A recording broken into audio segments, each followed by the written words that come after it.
A big dub for the Pittsburgh Steelers on Monday night at Acrisure.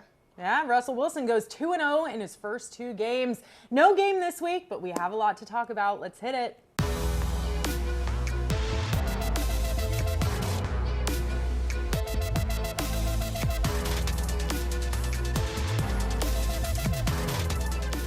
What's up, everybody, and welcome back to Week 9. I can't believe we're saying that at this point, Cass. In Episode 9 of Every Blade of Grass with Cool and Cass, alongside Cassidy Wood, I'm Suzie Cool, and let's get into it. The Pittsburgh Steelers, a 26-18 win over the New York Giants at Acrisure on Monday. They're going 6-2 into the bye week.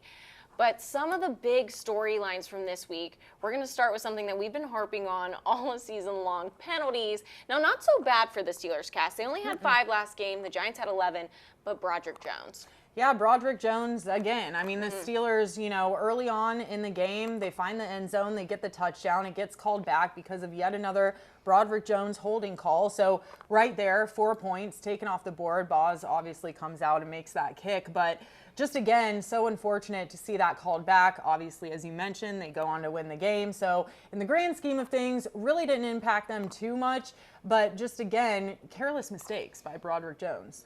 And another struggle that the Steelers have seen all season long is with the O-line. However, there has been one player that has kind of stood out, hasn't seen time off the field yet this season. Dan Moore, unfortunately, gets taken out in that fourth quarter of last game. Yeah, it was in that fourth quarter towards the end of the game. Looked like he might have gotten stepped on. But good news, it sounds like he'll be okay. Like you said, I mean, really interesting. He's the only offensive lineman that hasn't been injured this season. I mean, we've talked about it all year. Yep. This offensive line keeps getting injured. They keep rotating. It's a rotating cast up there in the trenches for the Steelers. But for Dan Moore to get injured here 8 games in, it's unfortunate. But bright side, it is the bye week. So he's going to get that extra time to rehab, get 100% healthy before they have to head to Washington. And speaking of going into that bye week, hot. Russell Wilson now 2-0 in his 2 starts for the Steelers this season. He is looking good. I think he's looking good. I said that at the beginning of the season. We'll go over our predictions later. But let's look at just last game. 20 for 28 on completions, 278 total yards, 1 touchdown. What did you think of him, Cass? Yeah, I mean, through his first 2 starts now, he's thrown for over 500 yards. He has 5 touchdowns. I mean, he is the Russell Wilson that we all kind of expected. And I think it's reinvigorated this offense. Not saying that it was lackadaisical before or anything like that. I mean, Justin Fields came out and still led the Steelers to a 4-2 record and had 5 rushing touchdowns. So, I mean, he did a great job. But Russell Wilson, the moon ball, those deep passes that we've all been waiting to see, I think it has reinvigorated George Pickens. He seems like a completely different wide receiver now. He's excited to be out there. In some games before Russ got out there, I mean, Pickens, there's video evidence that he just wasn't running his routes. He just kind of wasn't locked in. And now it feels like, the receivers are locked in, the offense is moving and grooving. And a big kudos to Justin Fields, man, because the way he has handled this entire thing has just been so impressive. And I think it does speak to the character, his character. He was QB1 in Chicago, and then he came into this situation. He knew what the situation was. They wanted Russ to be the vet. He was going to learn under him. But, I mean, the way he's been sidelined like this and the way he's handling it, he seems like such a trooper. A little bit of a weird moment on Saturday, though, whenever it comes out that he has a hamstring tweak. Yeah, none of us really saw that coming. He was named the emergency quarterback ahead of the game on Monday night. And it came out on Saturday that he might have tweaked his hamstring. None of us really saw that coming. So I think it was kind of a little bugaboo. I'm not too concerned about it. I think maybe after the bye week it'll be all forgotten. So 2 other players that really stood out after last game, and they got some accolades this week as well. We have the AFC Defensive Player of the Week, none other than TJ Watt, and AFC Special Teams Player of the Week. Let's give a shout out to Calvin Austin. Yeah, I mean, that was so exciting seeing him run back the 73 yards for the score. Danny Smith's unit has just been so exciting to watch so far this season, between the blocked kicks, the return game. I mean, Boz always looking like money, kicking those field goals, and it's just so exciting to see that unit do well, especially because Danny Smith is just such a likable guy. I mean, he's gone viral like over the last several days because of some of the things he said and just how he runs this squad. And it just speaks to who he is as a person and the chemistry between these guys. After every big play that happens, every splash play, all of these guys run straight to Danny Smith and crowd around him. I actually had a chance to talk to him yesterday about that and just what it means to have these guys on his team. So just take a listen. We are definitely in this together. But I told them to stay the hell away from me. Man, I got 300-pounders shaking me and stuff. Dan Morgan shakes me after that one game. He said, I didn't know you were so light. I said, what the hell you think I do? I ain't lifting weight, 300 pounds. I ain't you. Stay the hell away from me. Okay, just crazy things like that. And it's been fun from that. But they beat the hell out of me that day, man. I'm sore. I didn't even play. I'm probably going to be the first coach you see on the sideline in the shoulder pad and helmet.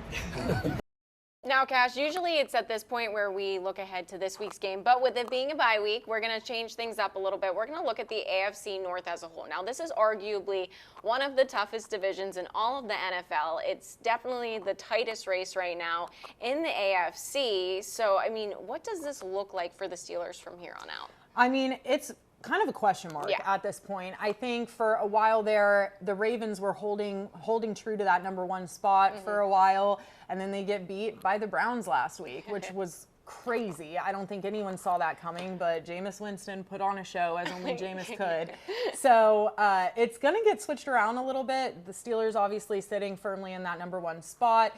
But, Susie, I would like to go back and look at maybe our earlier predictions, like during week one, what we thought. So what did you think? Let's remind the viewers here, what did you think their record would be? So I always call myself out on this show, and I'm going to call myself out for something that you just mentioned, the Browns beating the Ravens last week. I did say, oh, you know, they could be sneakers. I don't know if that's still possible because currently they're 2-6. So I do want to call myself out for that. I don't think that the Browns are going to be the sneakers anymore, but maybe in the second half of play. So originally my prediction was that the Steelers were going to go 10-7 and be in the third place spot. In the AFC North, by the way. In the AFC North, in the division. Third in the division. Yeah, there we go.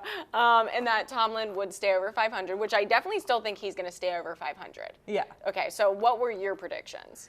So mine was 11-6 and split the AFC North contest, and then I saw them maybe getting a wild card spot. Yeah. I'm gonna hold true to that, to be honest. Oh, she's doubling down. Doubling down. I was just so smart in week one, and it makes no sense to change that now. You should take that and then try to make that for your touchdown scores every week. But we can get that. Success we can get into that later. Oh my gosh, yeah. But I'm holding true to that. I mean, here we are halfway through the season, the bye week, week 9. On the other half of this bye week, it's going to be pretty much all divisional games, which, by the way, is so crazy that the Steelers have yet to play a divisional game. Every single team in the AFC North has played each other at least once already. Steelers haven't done it yet. And now coming out of the bye week, they go to Washington, and then they have a gauntlet of a schedule where they are facing 4 AFC North teams. I believe it's the Browns twice. So that's going to be really tough for them. But I still see them running. They're 6-2 now. I see them finishing 11-6, which at this point, with the Ravens losing to the Browns, I mean, I think that's going to have them win the AFC North. For once, Steelers fans aren't going to be waiting on the edge of their seat to, hope and pray that they get a wild card spot, which I feel like that's been the narrative for the past 3-4 years. They're just waiting for another team to lose so that they can get into that wild card spot. But I think this year's going to be different. I think they're going to be sitting firmly, honestly, at the number 1 spot in the AFC North. So I'm changing on my prediction. I am going to go 12-5 now. Wow. I know. I completely What was it before? 10 and 7. 10 and we don't have 7. to talk about everything that I say. Wow. And if anybody placed any bets on that, I am so sorry, and I apologize. So you're giving them 2 wins compared to what you thought before? Yes, I'm giving them 2 wins compared to what I thought before. Again, they're still going to stay over that 500 mark. I just feel like with how divisional heavy this next half is, there is going to be some struggle within that. Yeah. I don't think Russell Wilson goes out and completes a perfect season from here on out, right? There's going to be a little bit of rust, maybe even right after the bye week. There's still going to be injuries that come up. You don't know what's going to happen, but I do think that they hopefully have that top spot in the AFC North with that record. Yeah, I mean, either way, it's going to be really interesting, this playoff picture. The AFC as a whole, I mean, you look at the AFC East, and the Bills are like 6-2, and then every other team only has 2 wins. So it's really interesting how this whole thing's playing out, but I think we can both feel pretty confident in the fact that the Steelers are going to hold strong to that #1 spot.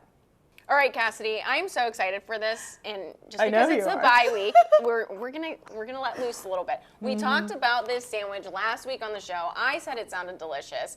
You then were like, oh, we need a Justin Fields sandwich, which still has yet to be seen. Which I double down on. Okay. If you're going to give one quarterback She's a a sandwich, double downer the today. other one. A double downer. Yeah.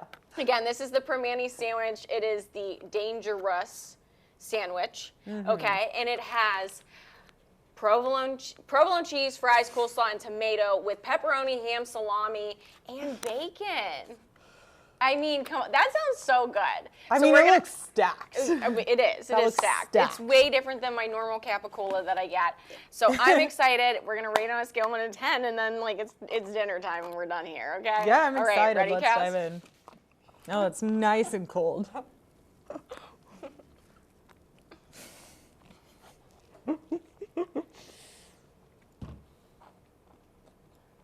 There's a lot going on there.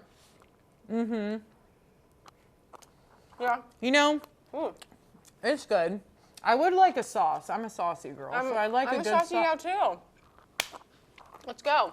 I would like some sauce. I think on it's it. good. I honestly think there's too Mini meats. too many meats. Yeah, I don't know how else to say that. Like the Too many bacon meats. is overpowering, then you get the salami in it. I'm gonna give it like a 6 out of 10. So maybe Justin Fields would have a better sandwich. Yeah, I think you He would. could have a comeback. Okay, let's go. No, It's you know, fried. I'll probably give it a 6 out of 10 too. Maybe a 6.5. It is good. It's good. Like it has the flavor. However, I just think there's almost too much flavor, and I never say that. Yeah. And again, I'm more of a sauce girl. Yeah. So if there was a good sauce on it, I think that would elevate it. Elevate it. Yeah. But that about wraps up our bye-week episode, week 9. Can't believe that's crazy that we've been doing this for 9 weeks. Yeah, here but we if are. you still want to follow along with us on Sunday, we'll be watching football all day on Sunday. Mm-hmm. Steelers will be back in action the next weekend against the Commanders on the road, 1 p.m. kickoff That's for gonna that be a game. big game. It's going to be really exciting. Yeah. Okay? Thrilling. Thrilling. I'm so excited for that one. Hey, throw your towel. Oh, yeah. All right, guys. See you next time.